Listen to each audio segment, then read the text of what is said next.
এই মুহূৰ্তত আমি এটা বিশেষ ভিডিঅ' আপোনালোকক দেখাব খুজিছোঁ। এই সাইনবোৰ্ডখন চাওক, এয়া কামাখ্যা দেৱোত্তৰ বৰ্ডৰ মাটি আছিলে। ইয়াত এতিয়া মাদ্ৰাছা আৰু এটিমখানা সজাই নহয়, ইয়াৰ অঞ্চলটোৰ নাম সলাই দিয়া হৈছে কুদৰতপুৰ। নতুন নাম বেদখলকাৰীসকলে দিছে কুদৰতপুৰ। কামাখ্যাৰ দেৱোত্তৰ মাটি, কামাখ্যাৰ মাটিত এতিয়া মাদ্ৰাছা সজা হৈছে, এটিমখানা সজা হৈছে আৰু এই সূৰ্য পাহাৰ, যিটো কামাখ্যা সমীপৰ বিখ্যাত সূৰ্য পাহাৰ আছিলে, তাৰ নাম সলাই বৰ্তমান ইয়াৰ নাম কৰা হৈছে কুদৰতপুৰ। কামাখ্যা মন্দিৰৰ সমীপত কিদৰে কামাখ্যা দেৱোত্তৰ বৰ্ডৰ মাটিত কিদৰে বেদখল হৈছে তাৰ দৃশ্য আমি দেখুৱাইছোঁ। এয়া হাবি জংঘল কাটি ৰাস্তা বনোৱা হৈছে, মছজিদ নিৰ্মাণ কৰা হৈছে। সূৰ্য পাহাৰ, এই সূৰ্য পাহাৰৰ নাম এতিয়া কুদৰতপুৰ কৰা হৈছে আৰু তাত যেনি তেনি এয়া ঘৰ সাজিছে বেদখলকাৰীয়ে। এয়া গুৱাহাটীৰ দৃশ্য আমি দেখুৱাইছোঁ। এখন গুৱাহাটী আপোনালোকে দেখি আছে আৰু এই পাহাৰৰ ওপৰত সূৰ্য পাহাৰৰ ঐতিহাসিক সূৰ্য পাহাৰৰ ওপৰত কিদৰে বেদখল চলিছে সেয়া আপোনালোকে চাওক। ইপিনে চাওক, এয়া ঐতিহাসিক সূৰ্য পাহাৰ, ইতিহাস আছে। কামাখ্যা মন্দিৰৰ লগত সম্পৰ্ক থকা এই সূৰ্য পাহাৰৰ ইতিহাস এতিয়া সলনি কৰা হৈছে, ৰাস্তা বনোৱা হৈছে আৰু ইয়াত এইদৰে বেদখলকাৰীয়ে কেওপিনে বেদখল চলিছে বেদখলকাৰীৰ দ্বাৰা। এয়া মিয়াৰ বেদখলৰ দৃশ্য আমি দেখুৱাইছোঁ। অসমৰ এতিয়া এনেকুৱা এটা প্ৰান্ত নাই, সকলোতে এতিয়া বেদখল চলিছে। এই ঘৰবিলাক চাওক আৰু এইটো এটা মছজিদ, এইটো এটা মছজিদ সজা হৈছে। বেদখলৰ আৰু কেতবোৰ দৃশ্য আমি দেখুৱাইছোঁ। আৰক্ষী উপস্থিত হৈছে, ইয়াত উচ্ছেদ চলাব বুলি কৈছে। এয়া ফৰেষ্টৰ লোক, বন বিভাগৰ লোক তাত উপস্থিত হৈছে।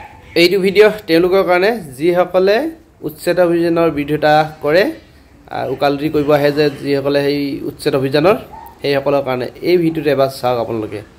আৰু এনেবিলাক হৈ থাকিলে কি হ'ব কওকচোন অসমখন।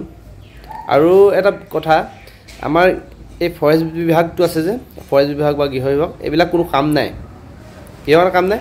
ইমান দিন এই দখল কৰি থাকিলে বা যদি গছ এজোপা কোনোবা কাটিয়ে লৈ যায়, ফৰেষ্টৰ বিভাগৰ কাম নাথাকে নি তাত? গছ যদি কাটি বিকি শেষে হৈ যায়, তেতিয়া ফৰেষ্টৰ কাম নেকি? এতিয়া ইয়াত ইমান ডাঙৰ ঘৰ বনালে, ইমানখিনি ঘৰ বনালে, তাত ইন্ধন কি কি বনাইছে চাওক আপোনালোকে। এইখিনি কি কি বনাইছে মানে ঘৰ দুৱাৰ, যদি ৰাস্তা পদূলি ইয়াত বনাই তেওঁলোকে বাসস্থান কৰিব পাৰিছে যেতিয়া, সেই সময়ত ফৰেষ্টৰ মানুহ আছিলে ক'ত? এই ফৰেষ্টৰ বিভাগটো কোনো কাম নাই, এনেই অকল পইচাৰ কাৰণে ফৰেষ্টৰ বিভাগটো, পইচা খোৱাৰ দালাল বুলিয়ে ক'ব লাগিব এতিয়া ফৰেষ্টৰ বিভাগটো। তাই ইমান দিন ক'ত শুই আছিলে তেনে? কোনোবা নিউজে যে খবৰ দিলেহে তেওঁলোকে হাৰ পায়, তাৰ আগতে কোনো হাৰ নাপায়। আচলতে আমাৰ ফৰেষ্টৰ বিভাগটো কোনো কাম নাই বুলি ভাবিছোঁ, মানে ভাবিবই লাগিব। কাৰণ ইমান দিন যদি দখল হৈ আছিলে, তেওঁলোকে ক'ত শুই আছিলে? কাৰণ তেওঁলোকৰ কামেই ফৰেষ্টৰ মাটি এই বেদখল পৰা মুক্ত কৰা বা বেদখল কৰিব নিদিয়া বা আপোনাৰ গছ গছনি কাটিব নিদিয়া, মানে সুৰক্ষা কৰা। ফৰেষ্টৰ বিভাগ এটা আছে যে আমাৰ সন্দেহ আছে, মানে এই ফৰেষ্টৰ বিভাগটো আছে কিহৰ কাৰণে? আচলতে কুম্ভকৰ্ণৰ নিন্দাত আছে আচলতে ফৰেষ্টৰ বিভাগটো। ফৰেষ্টৰ বিভাগটো মানে পইচা অকল ধান্দাতে থাকে নেকি? ইমান দিন যে ইয়াত দখল হৈ থাকিলে, তেওঁলোকে কি দেখি নাপালে নেকি? যেতিয়া তেনেহ'লেচোন যিকোনো বস্তু এতিয়া ইয়াৰ পৰা লৈ গুচি যাব পাৰিব, গোটেই হাবি জংঘল কাটি শেষ কৰি দিব পাৰিবচোন ফৰেষ্টৰ বিভাগ যদি এনেকৈ থাকিব হ'লে। ইয়াত যদি ঘৰ বনাব হ'লে, ঘৰটো একেদিনাই বনাই দিব নোৱাৰে মানুহ এটাই। পকা ঘৰ এটা ঘৰ বনাব হ'লেতো একেদিনাই বনাই দিব নোৱাৰে, ইয়াততো টাইম লাগিব। আৰু মানুহটো অহা যোৱা দেখিছে তেওঁলোকে তেতিয়াহ'লে ইমান দিনে কেলৈ কোনো ব্যৱস্থা নল'লে? আকৌ নিউজৰ বাতৰিৰ কাৰণে যে ৰখি থাকিব লাগে, কোনোবাই খবৰ দিব তেতিয়াহে তেওঁলোকে মানে ইয়াৰ পদক্ষেপ ল'ব। এইবিলাক আমাৰ মানে কোনো ফৰেষ্টৰ বিভাগৰ কাম নাই। এই ফৰেষ্টৰ যিবিলাক এই মাটিখিনিত যিকেইজন বিভাগীয় বিষয়া আছিলে, তেওঁলোকক ব্যৱস্থা ল'ব লাগে আচলতে। তেওঁলোকে কেলৈ ইমান দিনে তাত একো একশ্যন নল'লে? তেওঁলোকে অকল দৰমহা খাবৰ কাৰণেহে বহি আছে আচলতে ফৰেষ্টৰ বিভাগটো, তাৰ বাকী কোনো কাম নাই মানে। আৰু উচ্ছেদ, কিছুমানে কৈ আছে উচ্ছেদ অকল কি এই মিয়াখিনিয়ে কৈছে নেকি? মিয়াখিনিয়ে অভিয়াছলি বেছি কৰিছে। আৰু সেইদিনা কালি এটা ভিডিঅ' পালোঁ, মিচিং মানুহখিনিক নাই দিয়া বোলে উচ্ছেদৰ কাৰণে কোনো জাননী, কিন্তু মিয়া মানুহক দিছে। অভিয়াছলি দিব, মিচিংখিনি হ'ল আমাৰ ইয়াৰ একদম আগৰ থলুৱা ইয়াৰ জনগোষ্ঠী, গতিকে তেওঁলোকক ইয়াৰ পৰা নিজৰ ঘৰখনৰ পৰা তেওঁলোক আঁতৰাব নেকি? তেওঁলোকেতো কেতিয়াও এনেধৰণে হাবি জংঘল কাটি বেদখল কৰা নাই নহয়, তেওঁলোকে সেনেকৈ কৰিব যোৱা নাই, বেদখল কৰিব যোৱা নাই ক'তো। আৰু যদি আপোনালোকে দেখিছে, আপোনালোকে দেখুৱাওক। আপোনালোকে কৈছে অকল মিয়াখিনিকে পায় নি, মিয়াখিনি পায় নি? অভিয়াছলি মিয়াখিনি পাব।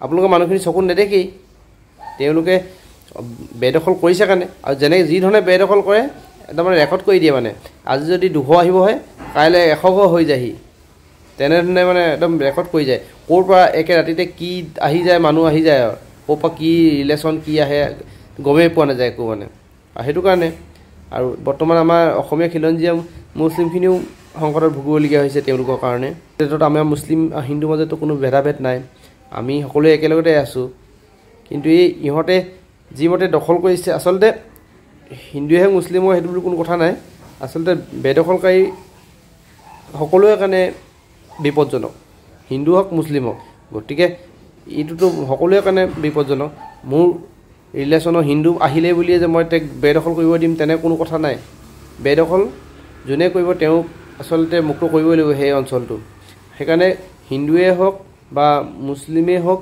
আমাৰ থলুৱা খিলঞ্জীয়া সকলোৱে এই উচ্ছেদৰ কাৰণে সহায় সহযোগ কৰিব লাগে খিলঞ্জীয়া মুছলিমসকলে যদি দেখিছে ক'ৰবাত ধৰক তেওঁলোকেও আপোনালোকে অৱগত কৰক হিন্দুসকলে দেখিছোঁ তেওঁলোকেও অৱগত কৰক আচলতে হিন্দু মুছলিম কোনো কথা নাই উচ্ছেদ হ'ব লাগে বিদেশী মুক্ত হ'ব লাগে সেইটোৱে আমি জানো বিদেশী মুক্ত হ'ব লাগে অসমখন বিদেশী মুক্তকৰণ কৰিব লাগে আচলতে মোৰ আগৰ এটা ভিডিঅ' পাবই আপোনালোকে মেঘালয়ত সোমাব লৈছিলে বাংলাদেশী মানে আৰম্ভ হৈ গ'ল মেঘালয় প্ৰৱেশৰ কিন্তু মেঘালয়ত সুৰক্ষাটো ইমান কটকটীয়া আছে কাৰণে তেওঁলোকে আৰু মানুহখিনি সজাগ আছে কাৰণে আজিৰ ডেটত তেনেধৰণে সোমাব পৰা নাই কিন্তু অসমত অসমীয়া মানুহখিনিয়ে সজাগ হোৱা নাই সেইখিনি হিন্দুৱে হওক মুছলিমে হওক যোনে নহওক আমাৰ অসমীয়া খিলঞ্জীয়া মানুহখিনি সজাগ হোৱা নাই কাৰণে এনেধৰণৰ অৱস্থা হৈ আছে আজিৰ তাৰিখত ধন্যবাদ আজিলৈ ভিডিঅ'টো ইমান আছিল